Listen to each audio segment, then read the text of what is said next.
Now we have to discuss some of the top transfer rumors going around in the football world.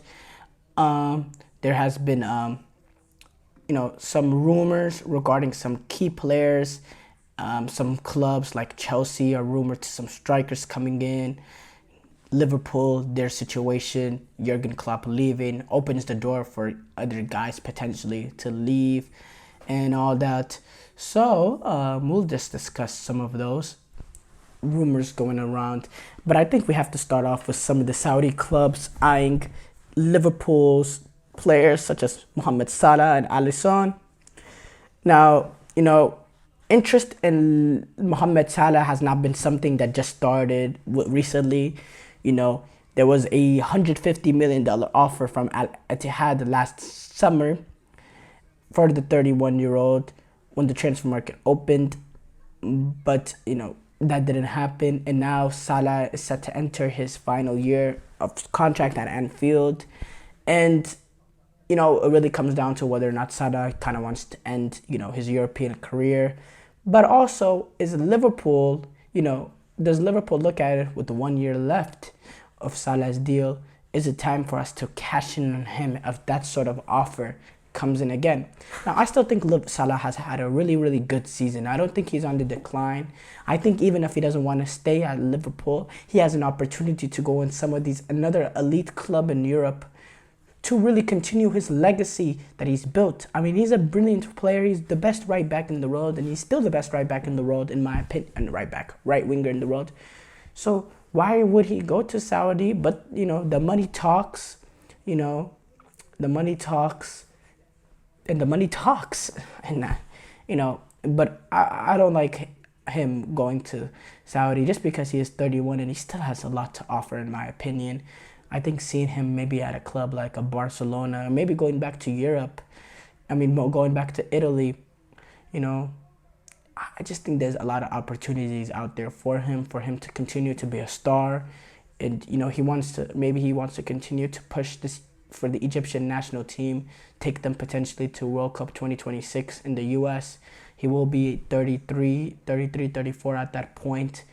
And, why not play an elite level that gives you, that opportunity to, still be at a high level by the time that tournament comes around. Alisson, he's also reported to be on, some lists for a lot of clubs in Saudi. They're trying to make a lot of signings and help,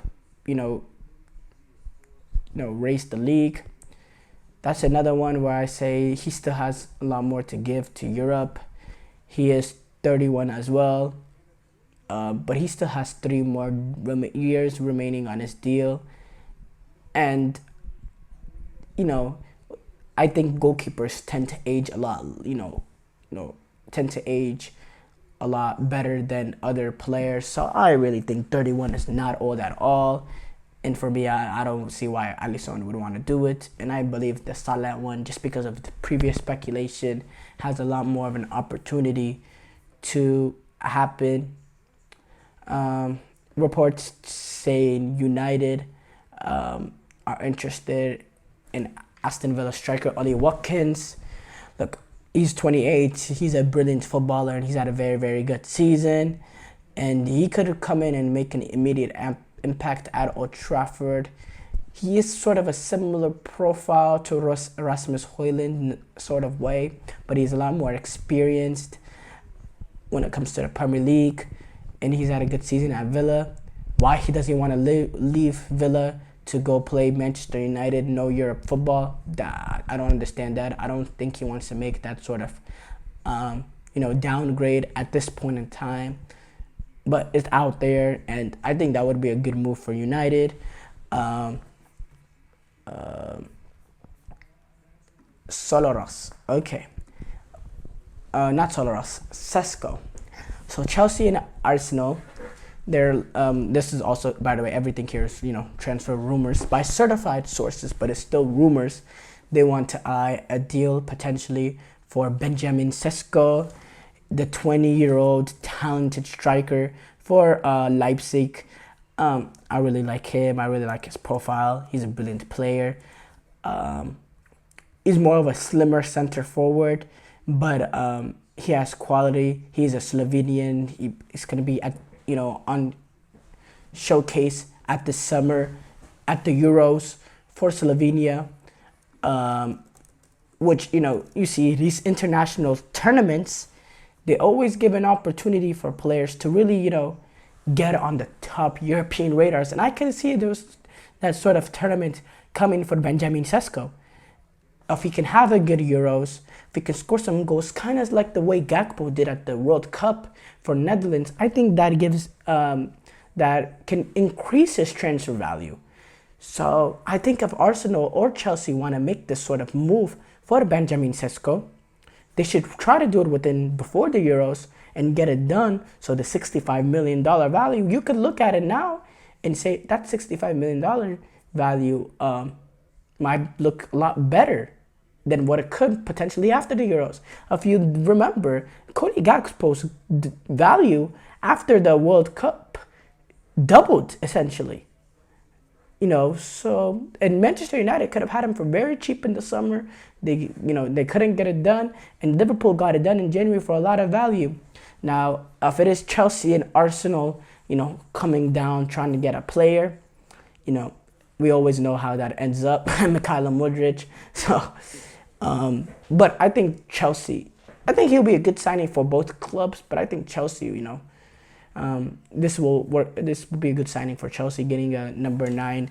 And they're also linked with Osimhen. Now, Osimhen is a much heftier, proposition. But to keep in mind, this is a Benjamin Sesko that scored 13 goals and 2 assists in 30 matches. So the production is not really there to that level. It's a guy that kind of has to, progress, kind of develop. So I think that fits him better in Arsenal with a guy like Mikel Arteta, who was willing to develop him. Now, Chelsea also have a lot of young teams that, he can also fit in Chelsea because they have a lot of young players that also need to develop.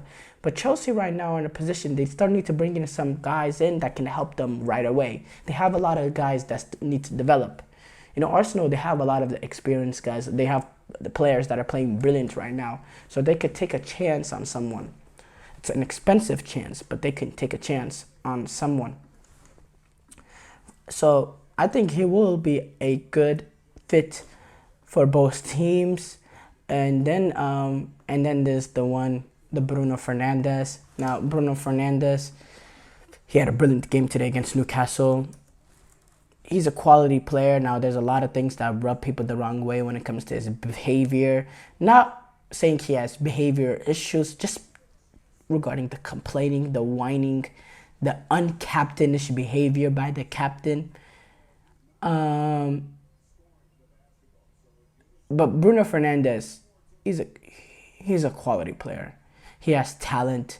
I think it's, Manchester United, they want to keep him, but I don't think it's in his best interest.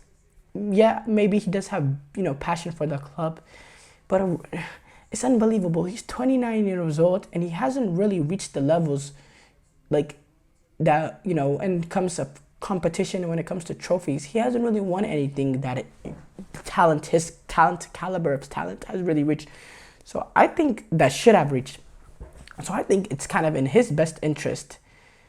Now, United, they want Bruno Fernandes to stay, which I understand. I still think from a United perspective, he is 29 years old, and, do you really believe that you can get this team into a title, contending team by the time he's, still in his prime? Can they do that? I don't think that they're capable of, but, they have bring in the new football guys, so maybe they believe we can, surround Bruno and do it quickly.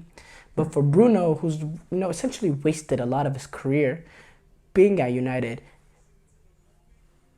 I think it's time for him to look at another team that he can start playing in the biggest of competitions, game in, game out, and play the high level of football, which I think his talent shows he's capable of.